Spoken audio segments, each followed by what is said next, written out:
brought to you by Silver Pumps.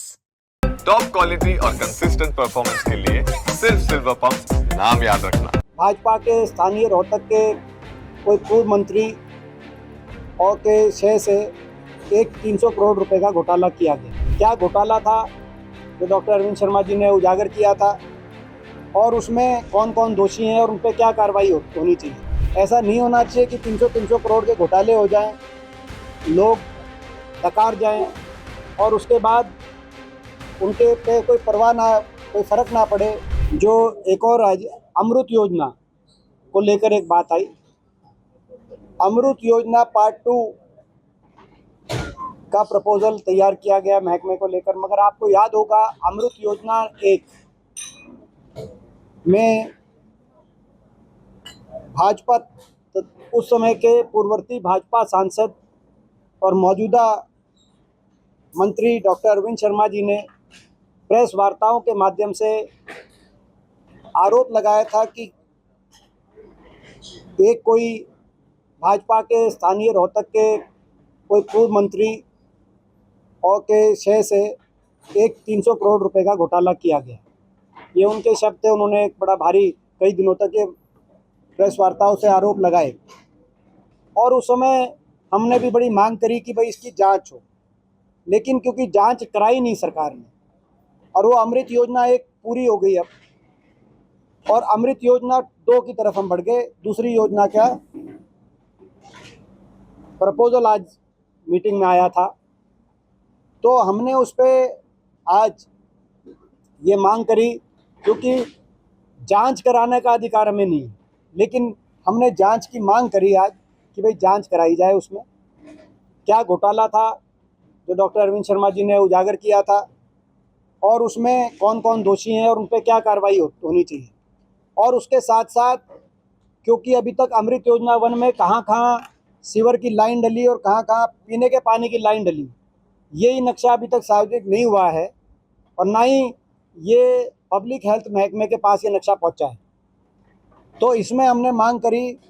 कि वो नक्शा सार्वजनिक किया जाए अगली मीटिंग में, क्योंकि नक्शा लेने का अधिकार हमें है कि अगली मीटिंग में हमारी दिशा के आगे वो नक्शा दिया जाए कि अमृत योजना 1 में कहाँ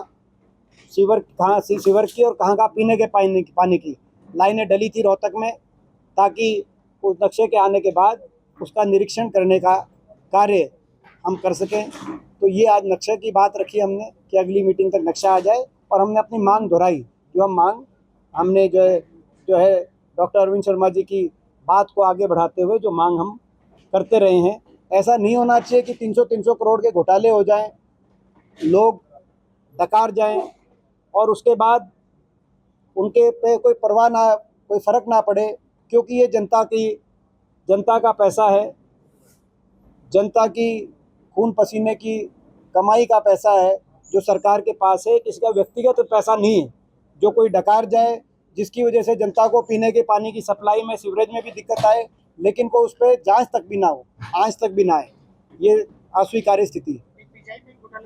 एक पीजीआई में घोटाले की एक बात आई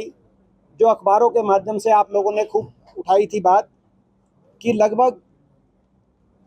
50 करोड़ का वेतन घोटाला। एक पीजीआई में एक ऐसा कोई ठेकेदार, किसी को ऐसे मैन पावर का काम दिया गया है जिसके माध्यम से अखबारों के माध्यम से जानकारी ये प्रकाशित की गई कि कई डॉक्टर जिनके पत्नी 1 और नौकरी कर रही हैं 3, माली, रेडियोलॉजिस्ट एवं रिसेप्शनिस्ट, और टेंडर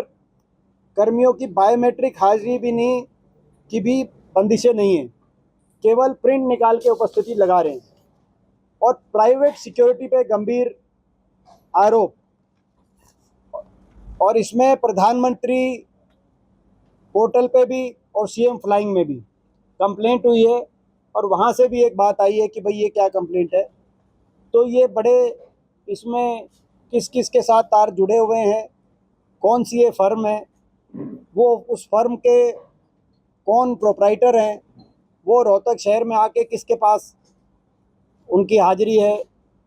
और ये उनको ये जो ठेका दिया गया है 50 करोड़ रुपए गरीब कर्मचारी के, कौन आदमी है जो 50 करोड़ रुपए गरीब कर्मचारी के मार रहा है और सरकार से पेमेंट ले रहा है, और इसके पीछे कौन कौन आदमी है? तो ये सारी बात उजागर होनी चाहिए। डायरेक्टर साहब ने ये बात कही कि कुलपति जी ने इस पर जो जांच के आदेश भी दिए, लेकिन उन्होंने एक और बात बताई जो मैं आपको जानकारी बता रहा हूँ। उन्होंने ये भी बताया कि कल सीएम फ्लाइंग आई थी और सारे रिकॉर्ड को फ्रीज किया गया। तो हम उम्मीद करेंगे, अगर ऐसा किया गया है तो हम उसको उम्मीद करेंगे उसको आगे कार्रवाई को बढ़ाते हुए सीएम फ्लाइंग की तरफ से इसमें पूरी जांच हो और जो भी दोषी है उन पर कार्रवाई हो।